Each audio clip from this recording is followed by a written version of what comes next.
काल ज्यावेळी मला गावातून फोन येऊ लागले की अशा पद्धतीनं गावामध्ये घटना घडत आहे, नरबळीची शक्यता आहे आणि आपण त्याकडे दुर्लक्ष करू नका म्हणून ग्रामस्थांच्याकडून मला फोन आले। मी 5 नंतर गावाचा सर्व्हे केला आणि मला पूर्ण बातमी कळली की मुलं कोणीही बाहेर सोडलेली नाहीत गावकऱ्यांनी, कारण अशा प्रकारच्या मुलांना चोरून बळी घेण्याची शक्यता आहे आणि सर्वांनी अशा पद्धतीनं आपली मुलं आपल्या घरात ठेवलेली आहेत। मुलांच्याकडून सुद्धा कळलं होतं की अशा शरद माने यांच्या घरामध्ये मुलांना मारून पुरणार आहेत, अशा प्रकारचं मुलांच्याकडून सुद्धा पालकांना कळलं होतं। मी ही माहिती घेत त्या संबंधित घरामध्ये माझ्या सहकाऱ्यांच्यासह पोचल्यानंतर कळलं की तिथं अपरिचित अशा व्यक्ती आणि धुराडा, त्यानंतर तंत्रमंत्र विद्येचा वापर, खड्डा काढणे, अशा सगळ्या एकूणच बाबी होत्या।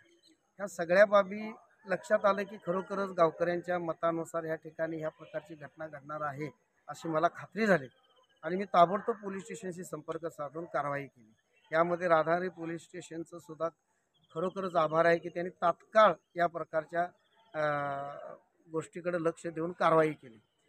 मला सर्व देशातील, महाराष्ट्रातील सर्व सरपंचांना सांगू इच्छितो की अशा प्रकारच्या अंधश्रद्धेपोटी अजूनही देशामध्ये अशी प्रकार घडण्याची शक्यता आहे।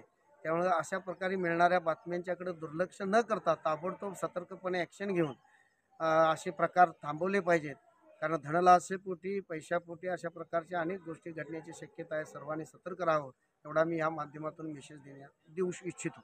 ठीक आहे।